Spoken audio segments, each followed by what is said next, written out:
जीवनामध्ये खूप ताण आहे, खूप तणाव आहे, खूप स्ट्रेस आहे, खूप चिंता आहे, खूप जबाबदाऱ्या आहे, स्ट्रेस, जिम्मेदाऱ्या आणि हे सगळे जे आपण ओझे आपल्या डोक्यावर घेऊन आपण हे जीवन जगत आहे. आणि आपल्याला हे कळत पण नाही आहे की हे जीवन कशासाठी भेटलेलं आहे. की म्हणजे एक बर्डन घेऊन एक खूप भारी असं ओझं वाहून जगण्यासाठी हे जीवन मिळालेलं आहे की आनंदी जगण्यासाठी हे जीवन मिळालेलं आहे. जर ज्यांना वाटत असेल की खूप बर्डन म्हणजे खूप बोझ ओझं घेऊन हे जीवन जगणं म्हणजे ह्या जीवनाचं सार्थक करणे आहे, तर बिंदास जगा, काही हरकत नाही. जर तुम्हाला ताणतणाव कोणाला आवडत असेल तर बिंदास जगू शकता, काही त्याच्यामध्ये अडचण नाही आहे. पण आपल्याला हे माहीत आहे, हे सत्य जे आहे ते आपण नाकारूच शकत नाही की कोणीच या पृथ्वीवर म्हणजे या जगातली जे 700-800 कोटी जे काय ते लोकसंख्या असेल, तर त्या लोकसंख्येपैकी एकही व्यक्ती असा नसेल की ज्याला आनंदी जगायला आवडत नाही. पण काय होत आहे की आनंद कुठेतरी दूर आहे, असा आपला एक कन्सेप्ट आपण आपल्या मनामध्ये बनवून ठेवलेला आहे की आनंद कुठेतरी दूर आहे. की हे जे ओझं आपल्या डोक्यावर आपण अननेसेसरीली घेऊन चाललेलो आहे, मग आपल्याला असं वाटतं की हे ओझं आपण घेऊन जाऊ आणि कुठेतरी एक आपलं अंतिम स्टेशन येईल आणि त्या स्टेशनवर जाऊन आपण ते आपलं ओझं टाकू आणि मग आपण आनंदी जगू. हे जे कॉन्सेप्ट आपल्या माइंडमध्ये आपण बसवून ठेवलेलं आहे, हाच मुळात चुकीचा कॉन्सेप्ट आहे. कारण की जर तुम्हाला आनंदी व्हायचं असेल तर याच क्षणी होऊ शकता, नाहीतर मग आयुष्यभर होऊ शकत नाही. कारण आपल्या मनाची कंडिशनिंग अशा पद्धतीने झालेली आहे. आपली जे एक अहम वृत्ती आहे ते आपल्याला आनंदी जगूच देत नाही आहे. आपल्याला एक म्हणजे ज्याला माया म्हटलं गेलेलं आहे, इल्युजन, एक कारण आपल्याच ते कधी कधी लक्षात आपल्या येते. आपण जेव्हा शांत, अरे म्हणजे कशासाठी मी काय करू राहिलो आणि हे करून मला का मिळणार आहे, आणि जे मिळणार आहे ते मला आताच का मिळू शकत नाही, असे विचार आपल्या मनामध्ये येते, प्रत्येकाच्या मनामध्ये येते. पण आपण त्या विचारांना एक साईड देऊन देतो, एक हकलून लावतो त्या विचारांना. आणि हे जे नॉनसेन्स कॉन्सेप्ट्स आपल्या मनामध्ये बसलेले आहे त्यांनाच आपण प्राधान्य देतो की की नाही, ह्या माझ्या जबाबदाऱ्या आहे. ठीक आहे, जबाबदाऱ्या म्हणजे नेमकं काय असते की समजा एखादं कुटुंब आहे आणि कुटुंबामध्ये थोडी गरिबीची परिस्थिती आहे की त्या कुटुंबामध्ये पैशाची गरज आहे. तर पैशाची गरज आहे.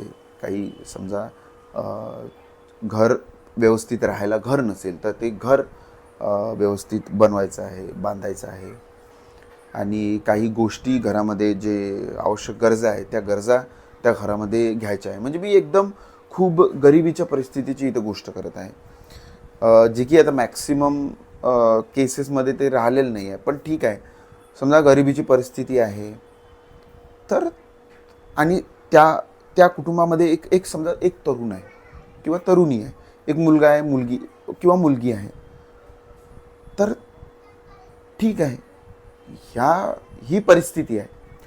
पण याला असं नाही की एकदम ताण तणाव घेऊन मग अरे यार मला हे करायचं आहे ते म्हणजे एक ताण तणावाचं जीवन घेऊन की माझ्या डोक्यावर खूप बोज आहे आणि मला आता हे घर माझं बांधायचं आहे आणि ते ह्या वस्तू घ्यायच्या आहे, असं घ्यायचं आहे, तसं घ्यायचं आहे. म्हणजे मेन तिकडे म्हणजे प्राधान्य त्या गोष्टीला दिलं आणि स्वतःचा जो आनंद आवड आहे याला प्राधान्य दिले नाही. आणि समजा बस मग कसा तरी पैसा मिळायला पाहिजे की जेणेकरून या जबाबदाऱ्या जिम्मेदाऱ्या मी पार पाडू शकेल. तर अशा धावपळीत मग मन आपलं चुकीचे निर्णय घेऊ शकते, चुकीची एखादी नोकरीमध्ये घुसू शकते किंवा चुकीच्या एखाद्या गोष्टीकडे जाऊ शकते, कारण की या गोष्टींना आपण प्राधान्य दिलेलं आहे. तर इथे आपल्याला समजण्याची आवश्यकता आहे की स्वतःचा आनंद आणि पीस हे इम्पॉर्टंट आहे.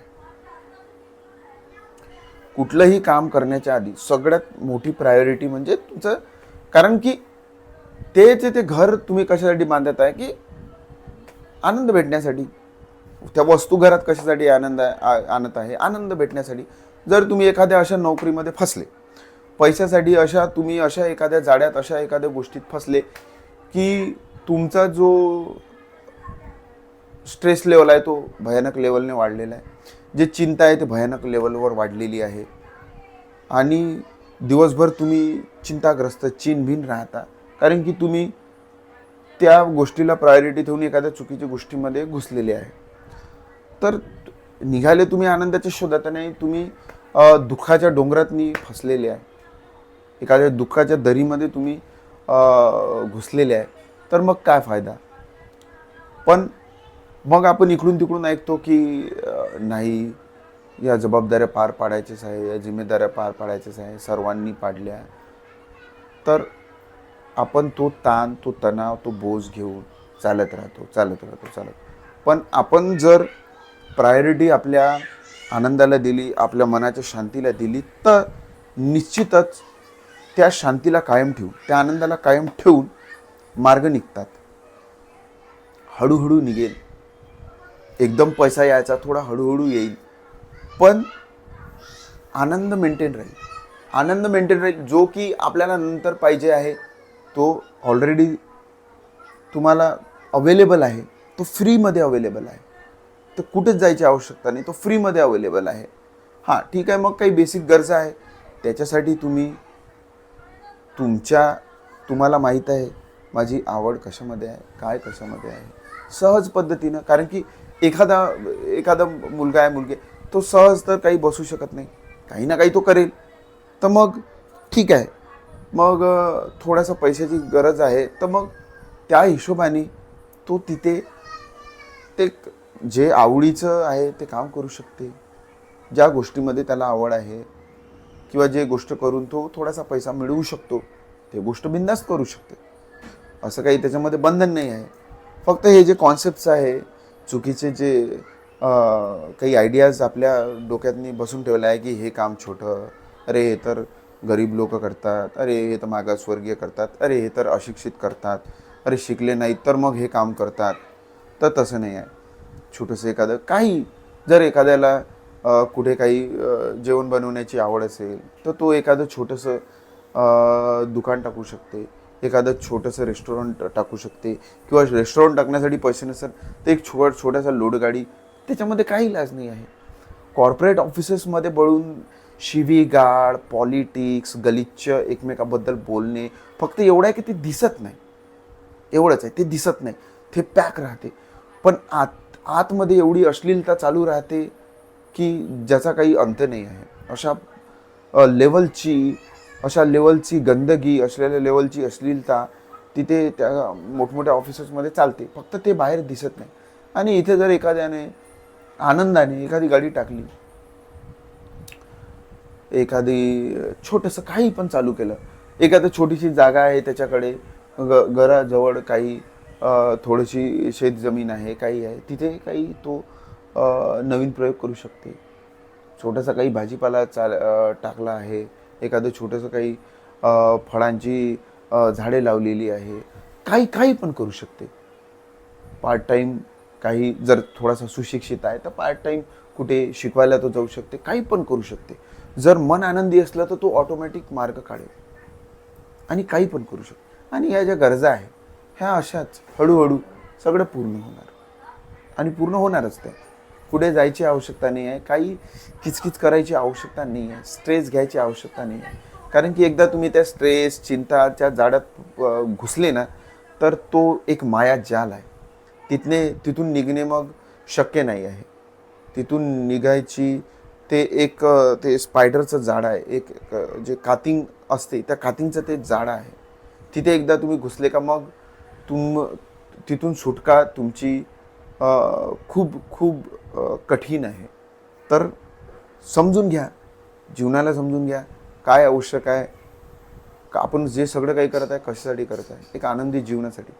तुम्हाला जर आनंद तुम्ही जिथे आहे तिथेच तो आनंद तुम्ही प्राप्त करू शकता आणि तो आनंद प्राप्त करून मग जे काही तुम्हाला करायचं आहे ते सहज पद्धतीने तुमच्या आनंदी मनामध्ये येईल ते तुम्ही करत राहा आणि तेच एक यशस्वी आणि सक्सेसफुल जीवन म्हणता येईल.